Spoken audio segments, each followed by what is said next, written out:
You think you're being bullied by your mom, but it's all in your head, right? Mom is just teaching you how to be a proper daughter-in-law, but you're so good at playing the victim. These were the words my husband Steve said when I told him about the harassment from my mother-in-law, Pamela. She throws away the meals I make and drops the laundry I hung out on the ground. To Steve, that seems like educating a daughter-in-law.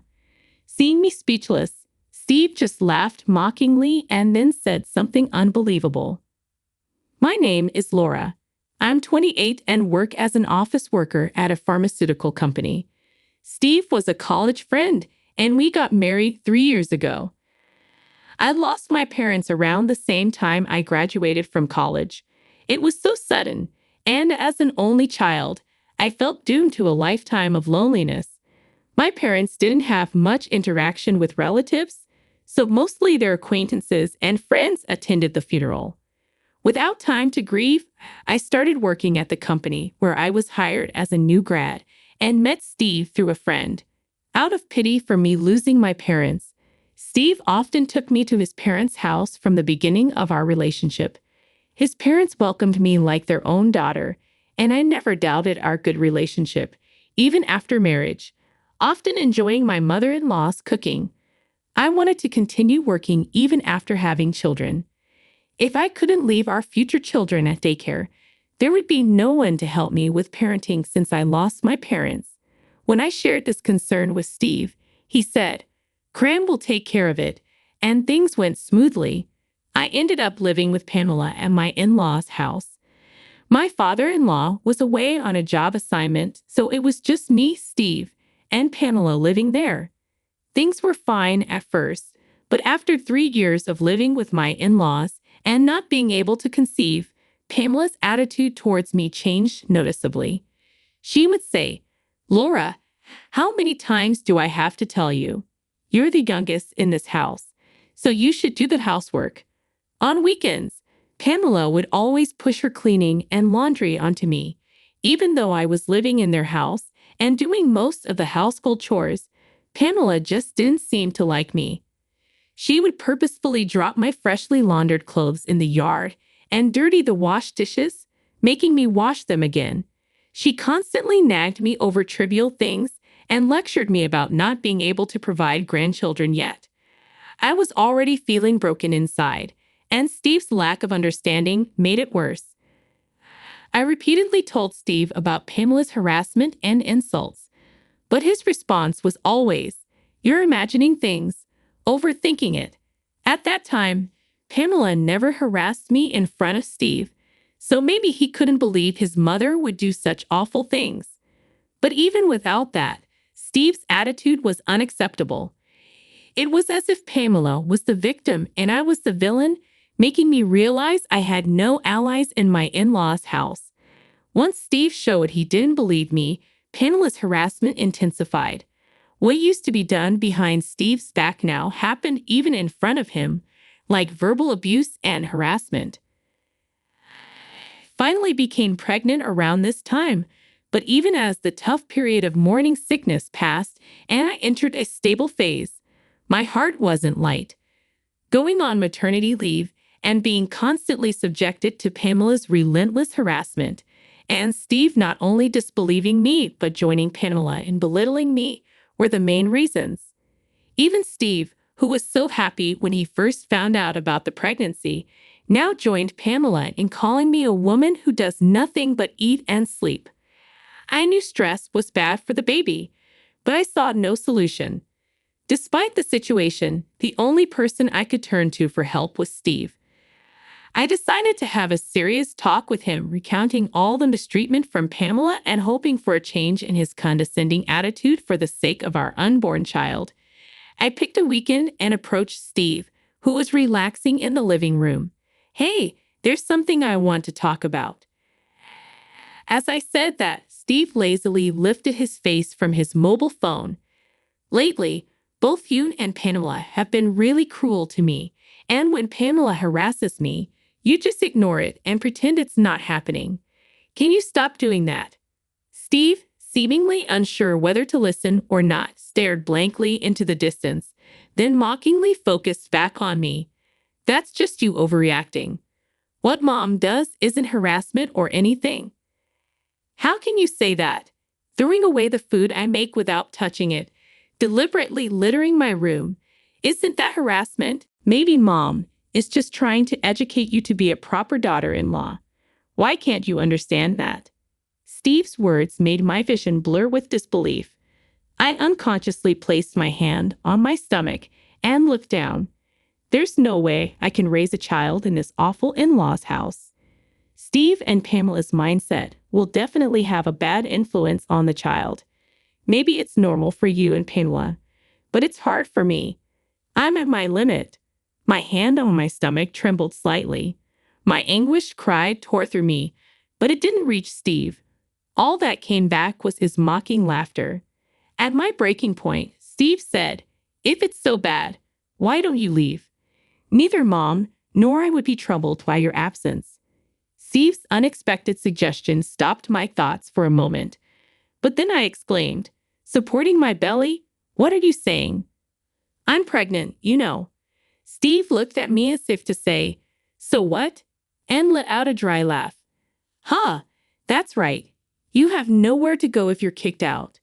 Poor thing, with no parents or a home to return to, you have no place to rely on." Steve's mocking voice echoed in my ears. I bit my lip and glared at Steve with anger in my eyes. "What's with that look?" Overwhelmed by my intense gaze, Steve looked slightly displeased. "I'm going back to my parents' home," I said. After a moment of silence, Steve burst out laughing. "Go back if you can. You'll probably end up sleeping on the streets, talking big about going back to your parents' home." As Steve's laughter continued, I pulled out a large Boston bag from the closet and started packing clothes and valuables. Steve seemed to believe I had no place to go other than his parents' house. He thought that even if I said I would leave out of stubbornness, I'd ultimately have no choice but to return. Pamela, hearing the conversation, came over and said, "It's your fault for not following our house's rules." Like Steve, Pamela seemed to be saying I should leave if I didn't like it. I had no intention of ever returning to my in-laws' house. Once I settled down after leaving, I planned to send divorce papers. After packing, I muttered to Steve and Pamela, still laughing unpleasantly, "Goodbye." I had decided then to raise this child on my own. They would never see the face of my unborn child. A year has passed since I left the in-laws' house. I successfully gave birth to a girl and am struggling with parenting alone. I haven't returned to the in-laws' house. 3 months after leaving, I sent Steve divorce papers, which were processed without issue. I'd also requested child support at the same time.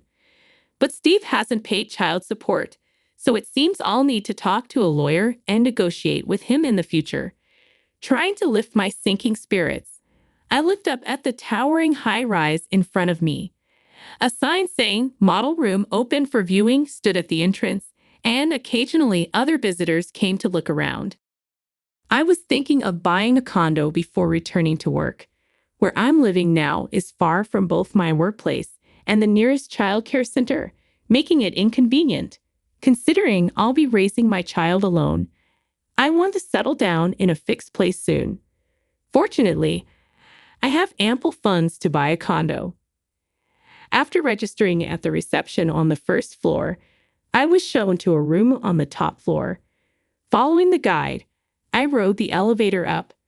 Arriving at the 50th floor, the elevator doors opened, and I was surprised. The person I saw was just as shocked to see me. The employee assigned to guide me turned out to be Steve. He was supposed to be working at a securities firm when we were married. But when did he switch jobs? Steve must have never imagined meeting me here. Clearly unsettled, he was darting his gaze around. Moreover, this was the top floor of an exclusive apartment, accessible only to those with a serious intention to buy. With an awkward smile, Steve began showing me around the top floor. His words were gentle, but his glances kept asking why I was there. We both felt uncomfortable, but the room itself was impeccable. It was close to my workplace and had an underground connection to a childcare center. As expected of a luxury high-rise, it boasted a park in the courtyard and a 24-hour supermarket underground. An ideal environment where I could definitely raise my child on my own. "I think I'll take this apartment," I said. Steve was surprised at my decision. I had come prepared to sign a contract immediately if I found a suitable place.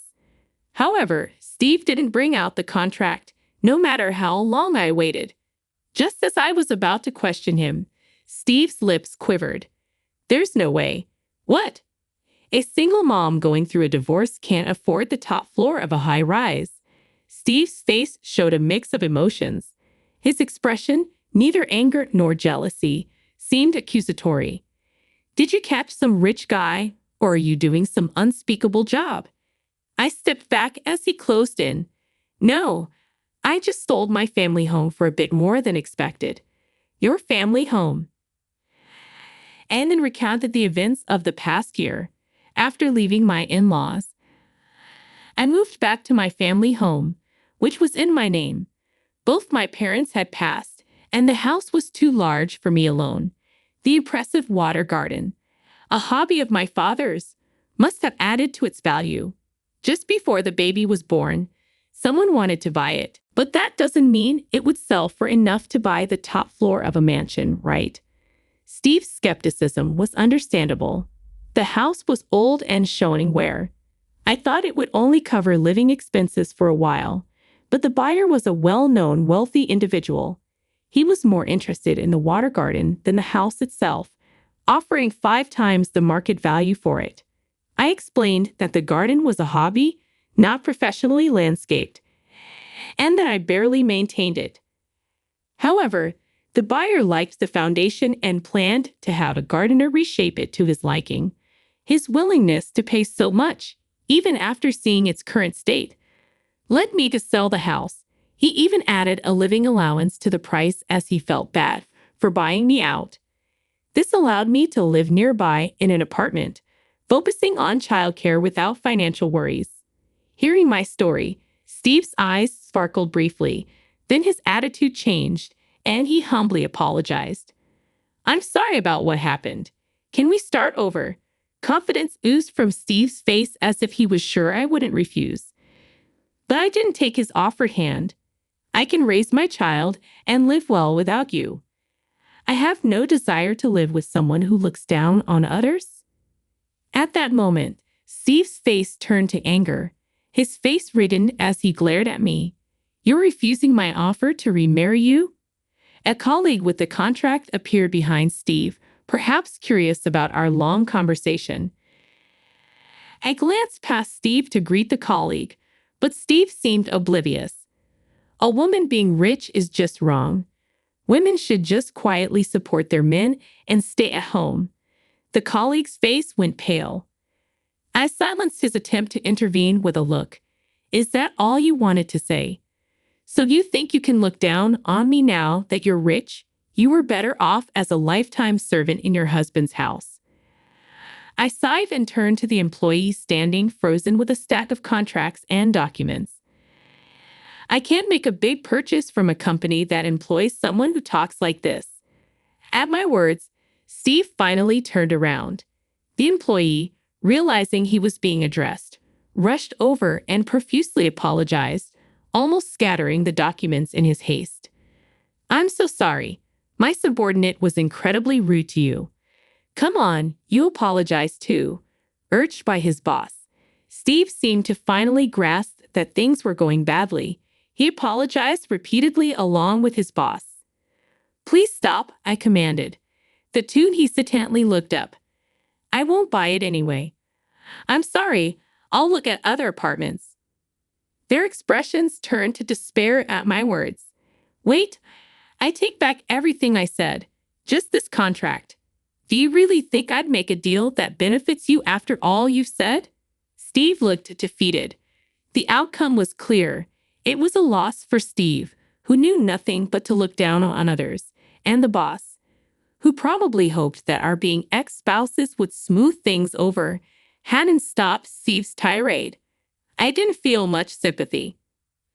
I liked everything about the apartment, its location, its layout, but it couldn't be helped. I didn't want to spend my money at a company with such people. Leaving them, I bowed and left the room. No one saw me off as I rode the elevator alone out of the building.